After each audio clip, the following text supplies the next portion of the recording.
सुप्रभात बच्चों। Modern English school के लिए ई लर्निंग कार्यक्रम में आप सभी विद्यार्थियों का हार्दिक स्वागत है। मैं विपुल कुमार सिंह, आपका हिंदी शिक्षक, इस वीडियो के माध्यम से आपका यानी व्याकरण का जो हम एक वीडियो और भेज चुका हूँ वर्ण से संबंधित, और ये वर्ण का दूसरा वीडियो है। आज इसके पहले हम लोग जो है पढ़ चुके हैं कि वर्ण क्या है, इसके कितने भेद हैं और वर्ण कितने होते हैं, स्वर कितने हैं, व्यंजन कितने हैं, ये सब मैंने पिछले वीडियो में ही पढ़ चुका। अब आइए स्वर के कितने भेद हैं, अर्थात वर्ण के दो भेद हैं, व्यंजन, स्वर और व्यंजन। अब इसके भी भेद होंगे तो उसकी जानकारी अब लेनी है। तो चलिए प्रारंभ करते हैं बिना समय गंवाए। स्वर किसे कहते हैं? तो बच्चों,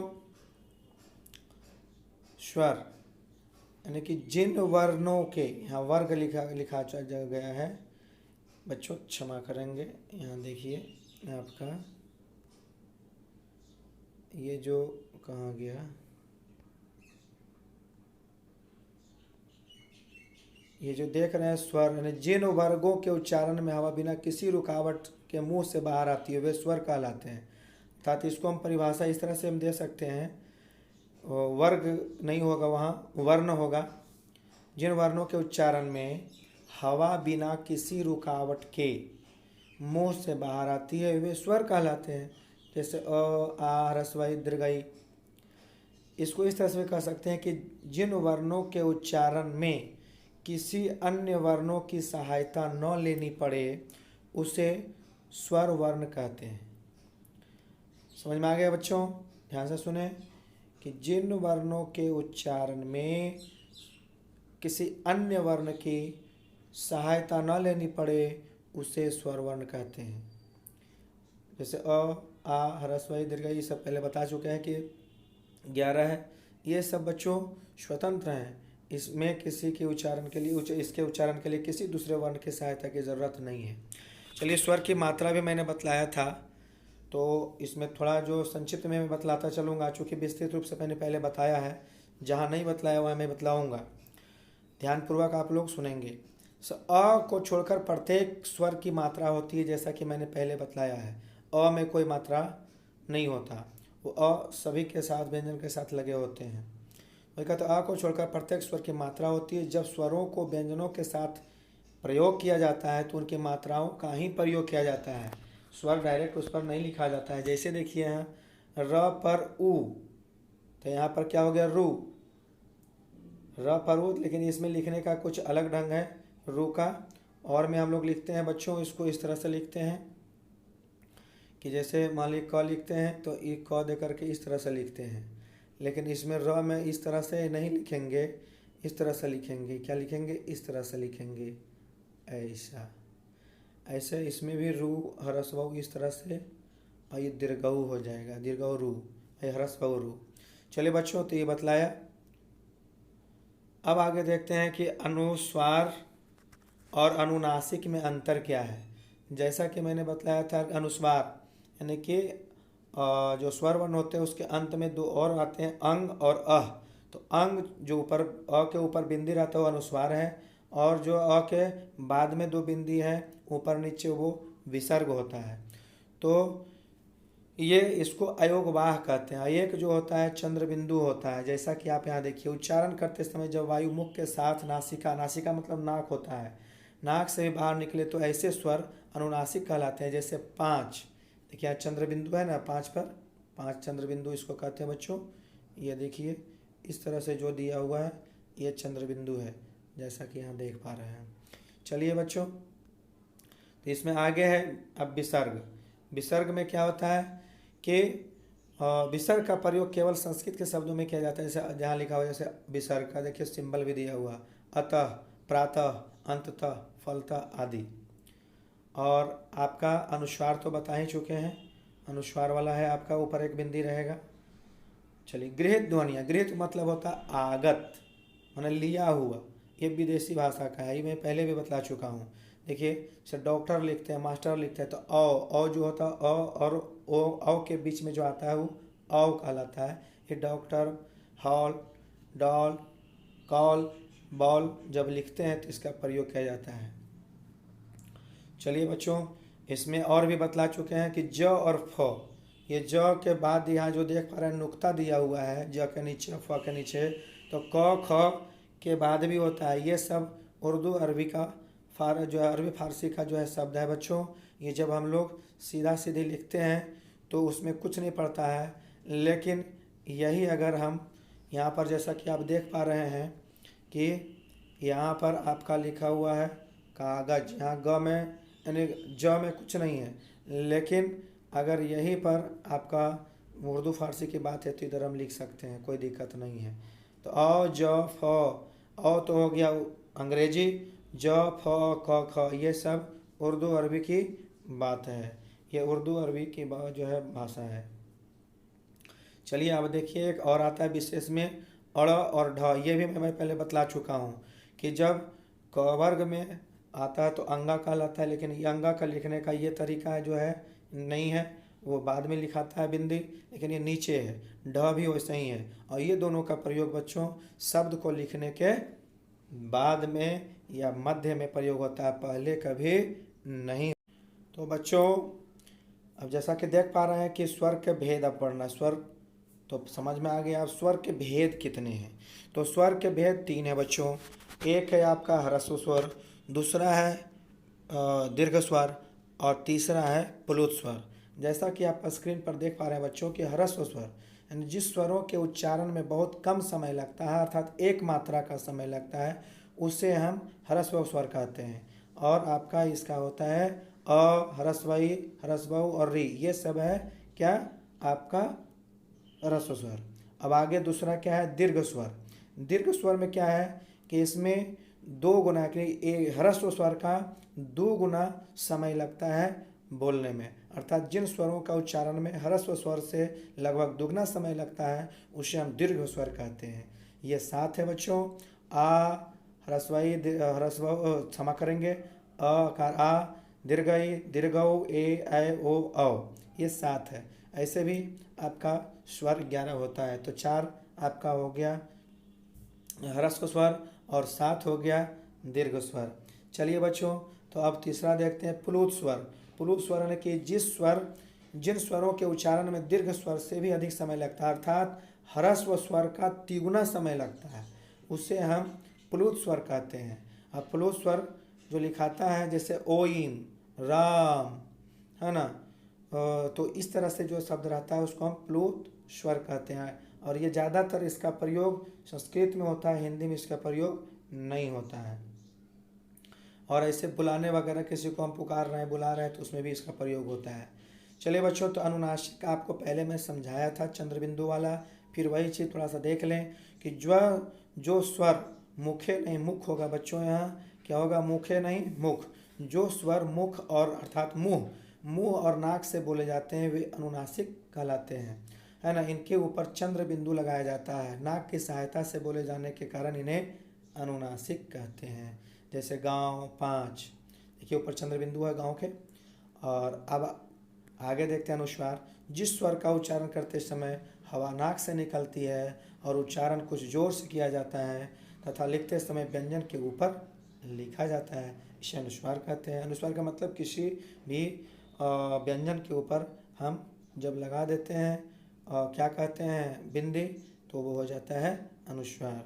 हालांकि आपका अंग और अ ये न तो व्यंजन है न तो स्वर है, ये दोनों के साथ में अ के साथ में जो है बीच में ही काम करता है लगता है। चलिए बच्चों, तो आगे देखते हैं अब कि इसका उदाहरण अयोगवाह। अयोगवाह क्या है? अनुस्वार और विसर्ग दोनों को अयोगवाह कहते हैं। ये सब मैंने पहले बतला चुका है ना। ये कहता है कि अयोगवाह ध्वनियाँ न स्वर है न व्यंजन, अभी भी मैंने बतलाया। जो अंग और अ है इन दोनों के साथ योग नहीं है, अतः ये अयोगवाह कहलाती है। ये केवल 2 है, अंग और अ। चलिए आशा करता हूँ कि आप स्वर समझ में आ गया होगा। अब व्यंजन को देखते हैं, व्यंजन के भेद क्या है, व्यंजन किसे कहते हैं, है ना। तो व्यंजन का परिभाषा सुन लें बच्चों, इसमें नहीं लिखा हुआ है, आप ध्यान से सुनेंगे। व्यंजन वर्ण, व्यंजन उस वर्ण को कहते हैं जिसके उच्चारण बिना स्वर वर्ण की सहायता के न हो या न हो सके। फिर से सुन लें कि व्यंजन वर्ण उस वर्ण को कहते हैं जिसका उच्चारण बिना स्वर वर्ण के सहायता के न हो सके, उसे हम व्यंजन वर्ण कहते हैं। आइए बच्चों इनके भेद को जानते हैं। व्यंजन वर्ण के 3 भेद हैं, एक स्पर्श, दूसरा अंतस्थ और तीसरा ऊष्म। तो ये भी पहले मैंने बतला दिया, फर्स्ट वीडियो में ही बतलाया हूँ कि स्पर्श व्यंजन किसे कहते हैं और इसके ये कितने होते हैं। तो स्पर्श व्यंजन बच्चों जैसा कि मैं फिर से बता दूं कि 5 का वर्ग से पवर्ग तक होता है, 25 होता है, 2 उसमें और जोड़ दिया आगत जो गृहित है, और अंतस्थ होता है य र ल व आपका, वो आगे देखेंगे हम लोग बारी बारी से, इसे मैंने पहले बतला चुका है। स्पर्श व्यंजन जिन व्यंजनों का उच्चारण कंठ, होठ, होठ मतलब ओठ, और जीवा मतलब जिह्वा, जीवा आदि के स्पर्श यानी छूने से होता है वे स्पर्श व्यंजन कहलाते हैं। और इसके क से लेकर म तक के अर्थात कवर्ग से लेकर चवर्ग, टवर्ग, तवर्ग, पवर्ग शब्द जो आता है स्पर्श में आता है। चलिए अंतस्थ व्यंजन केवल 4 है, य र ल व, ये भी बतला चुका हूँ। अंतस्थ मतलब बीच में होता है, इसका उच्चारण बीच से होता है बच्चों। उसमें व्यंजन ये भी 4, श, श, स, ह, उच्चारण तीनों का अलग अलग है। मैं पिछले वीडियो में भी बतला दिया, फिर से बतलाया। इसका उच्चारण स्थान क्या है, क्योंकि हम जब बोलते हैं तो मुंह में रगड़ खा के इसका हवा निकलता है, गर्म हवा निकलता है, इसलिए इसको है ना उसमें व्यंजन कहते हैं। तो तालव्य स और ये स और ह। व्यंजन अब एक आता है इसमें संयुक्त व्यंजन बच्चों। क्या? संयुक्त व्यंजन, यानी एक से अधिक व्यंजनों के मेल से बने व्यंजनों को संयुक्त व्यंजन कहते हैं। एक से अधिक व्यंजनों के मेल से बने आपका आ जाता है इसमें, पहले मैं बतला चुका कि छ, त्र, ज्ञ, छ, छ, छ, त्र, ज्ञ और स्र, ये सब है संयुक्त व्यंजन बच्चों। इसका प्रयोग देखिए स्र का है, श्रमिक, श्रमिक, ये छ है, छ ज्ञान में भी हुआ, और आपका तो त्र हो गया, पात्र देखो त्र हो गया, यानी इसमें 4 होते हैं।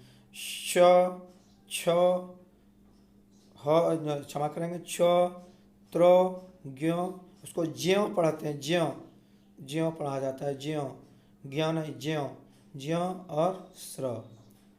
चलिए बच्चों तो ये आपने देखा। और एक जब एक वर्ण 2 बार मिलता है तो उसे एक द्वित्व व्यंजन आता है। क्या कहलाता है उसको? द्वित्व व्यंजन। कि जब एक ही वर्ण 2 बार आ जाए तो उसे हम क्या कहते हैं? द्वित्व व्यंजन कहते हैं बच्चों। जैसा कि आप देख पा रहे हैं, हम अभी बतलाते हैं जैसे कि एक ही वर्ण कैसे आता है 2 बार, वो देखेंगे। जैसा कि आप यहाँ पर लिखेंगे, मान लीजिए बच्चा, तो ब और च और च, देखिए 2 बार च आया ना, तो एक ही व्यंजन है ना, इसीलिए इसको वित्व या द्वित्व व्यंजन कहा जाता है। बच्चा है, सच्चा है, कच्चा है, तो ये सब आपका हो जाएगा द्वित्व व्यंजन। चलिए बच्चों तो आपका अब आगे देखते हैं कि संयुक्ताक्षर क्या है। संयुक्ताक्षर मतलब होता है संयुक्त अक्षर। इसमें क्या है कि 2 भिन्न भिन्न, एक रहेगा स्वर रहित व्यंजन। स्वर रहित मतलब आधा हो गया, मूल व्यंजन तो आपका आधा ही होता है, हलंत वाला। तो देखिए यहाँ उदाहरण दिया कि जब एक स्वर रहित व्यंजन का अलग से यानी दूसरा स्वर सहित व्यंजन, मतलब एक स्वर के साथ होगा और एक स्वर के बिना होगा। तो जैसा कि आप देख पा रहे हैं म, ह, म, सो, न, स्नो, तो इसमें जो देख पा रहे हैं कि आधा म है वो आपका क्या है? वो आपका स्वर रहित है, और ह जो है स्वर सहित है। इसी तरह यहाँ स जो है आपका स्वर रहित है और न स्वर सहित है। तो बच्चों इस तरह के जब व्यंजन आते हैं, 2 भिन्न व्यंजन हो और एक आधा और एक पूरा हो, दोनों एक साथ को जब जोड़ा जाता है तो संयुक्त किया जाता है, तो उसको ही हम संयुक्त व्यंजन कहते हैं। इसलिए इसका यह परिभाषा है कि जब एक स्वर रहित व्यंजन का भिन्न स्वर रहित सहित व्यंजन से मेल होता है तो वह संयुक्त व्यंजन कहलाता है। चलिए बच्चों आगे इसका उदाहरण आप देख पा रहे हैं, जैसा कि त्व, न्य, स्व, त्य आदि। कुम्हार, निम्न, तुम्हारा, प्रचार, प्रभात, न्याय, क्यारी, क्यों, पश्चिम, इस तरह से आगे देख लीजिए बच्चों।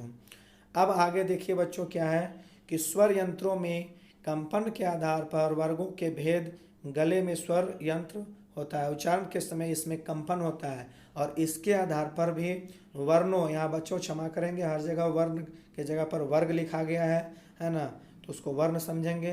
तो यहाँ पर देखिए उच्चारण के समय इसका कंपन के आधार पर इसके भी दो भेद हैं, एक सघोष है, दूसरा अघोष है। सघोष को हम घोष भी वर्ण कहते हैं, कहीं कहीं घोष वर्ण लिखने के लिए आता है या लिख देता है लोग, तो घोष या सघोष एक ही चीज़ है। चलिए बच्चों तो देखते हैं कि सघोष वर्ण क्या है। जिस वर्ण के उच्चारण में हवा जो है स्वर तंत्रिका से टकराकर बाहर निकलती है और घर्षण पैदा होता है, उसे सघोष या घोष वर्ण कहते हैं बच्चों।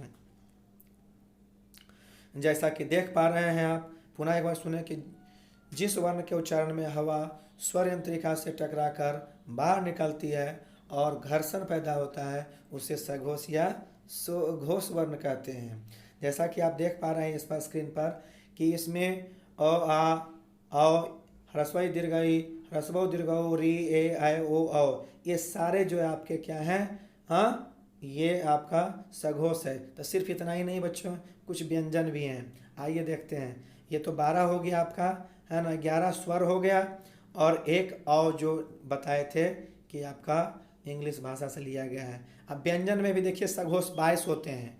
कौन कौन होता है, तो जैसा कि आप देख रहे हैं ग घ अंग, अर्थात कह सकते हैं हम कि प्रत्येक वर्ग का, यानी कवर्ग चवर्ग जो वर्ग है, प्रत्येक वर्ग का तीसरे चौथे और पांचवें वर्ण जो होते हैं वो आपका क्या होगा, घोष या सघोष होगा। तथा आपका यहाँ पर य र ल व और ह ये भी सघोष में ही आता है बच्चों।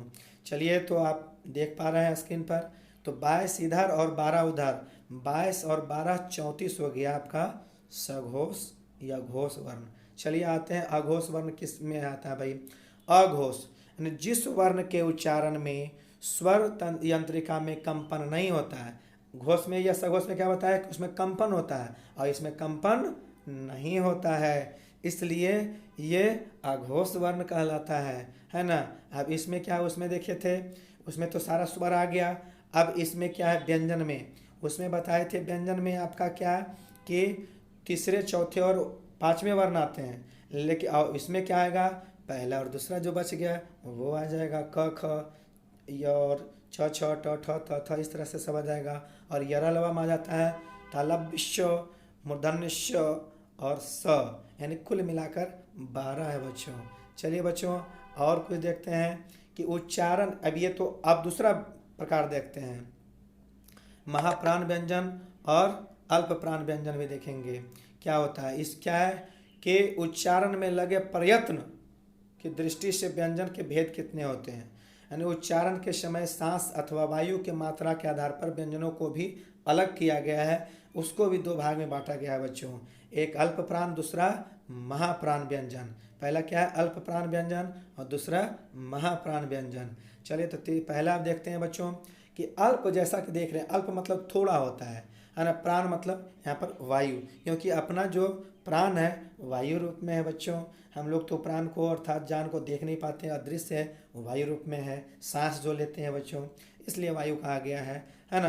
तो अल्प प्राण मतलब थोड़ा प्राण वायु, यानी जिन व्यंजनों के उच्चारण में कम समय तथा कम वायु की आवश्यकता होती है उसे अल्प प्राण कहेंगे, है ना। अब देखिए इसका उदाहरण आप देख लीजिए, अल्प प्राण में क्या आ जाता है, पहला तीसरा और पांचवा वर्ग, यानी प्रत्येक वर्ग के, यानी कवर्ग चवर्ग टवर्ग तवर्ग पवर्ग है ना, तो उसके प्रत्येक वर्ग के पहला तीसरा और पांचवा वर्ण ही आपका अल्प प्राण कहलाता है ना। इस तरह से देखिए ट ड न त द न प ब म, है ना, ये ट ड ण उसको ण पढ़ा जाता है, प ब म य र ल व, ये सब अल्प प्राण में आता है। अब आइए महाप्राण में। महाप्राण क्या है बच्चों, जिन व्यंजन के उच्चारण में समय तथा वायु अधिक मात्रा में व्यय होती है, खर्च होती है, उसे महाप्राण व्यंजन कहते हैं। जैसा कि अल्प प्राण में देखिए कि थोड़ा सा वायु निकलता है, कम खर्च होता है, तो और इसमें उसका उल्टा है कि जिन व्यंजन के उच्चारण में समय तथा वायु अधिक मात्रा में खर्च हो, है ना, व्यय हो, वे महाप्राण व्यंजन कहलाते हैं। इसमें देखिए क्या आएगा, उसमें पहला तीसरा और पांचवा वर्ण आता है बच्चों, इसमें कौन आ जाएगा, 2 बच गया, यानी कि दूसरा और चौथा वर्ण। तो अब जो चौथा और दूसरा वर्ण इसमें प्रत्येक वर्ग का आ जाएगा, है ना। देख पा रहे हैं जैसा कि यहाँ क्षमा करेंगे, ठ ठ यहाँ डबल लिखा गया है, ठ और यहाँ पर ढ होगा, क्षमा करेंगे वो डबल लिखाया है। चलिए इसी तरह अब य और अलावा में से निकल के आएगा क्या, आपका तालव्य श, धनुष्य, श और ह। चलिए बच्चों अब देखते हैं इसमें वर्ण विच्छेद। वर्ण विच्छेद का अर्थ क्या होता है, जो वर्णों को जब हम अलग अलग करते हैं, वर्ण को अलग करता था उसका क्या कहते हैं, स्वर को अलग कर देंगे, व्यंजन को अलग कर देंगे, वही वर्ण विच्छेद कहलाता है बच्चों। चलिए बच्चों इसको भी थोड़ा सा जान लेते हैं कि शब्द के वर्णों, क्षमा करेंगे हर जगह इसके लिए मैं क्षमा प्रार्थी हूँ, क्योंकि वर्गों को के जगह पर वर्णों होना चाहिए था, है ना। शब्द के वर्णों को अलग अलग करना वर्ण विच्छेद कहलाता है। इसके ज्ञान द्वारा वर्तनी व उच्चारण की अशुद्धियों से बचा जा सकता है। जैसे कि बच्चों देखिए आपका स्क्रीन पर दिखा हुआ है अचानक, तो देखिए तो का कोई जो है अलग मात्रा नहीं होता, अस्वतंत्र ही है और वो स्वर है, स्वर को सीधा अलग करना है तो अ लिख दिए। और चा है, चौकार चा, तो देखिए च, जैसा कि आपको देख रहे हैं बच्चों कि तो सीधा सीधी है, चा है यहाँ, तो चा को क्या किए, च हलंत दे दिए और उसके बाद आ दे दिए, क्योंकि यहाँ पर चा है। यही देखिए अलग अलग है। न से जब अ निकल गया तो आधा न हो गया, क से जब आधा निकल गया तो आधा क हो गया, क हलंत हो गया।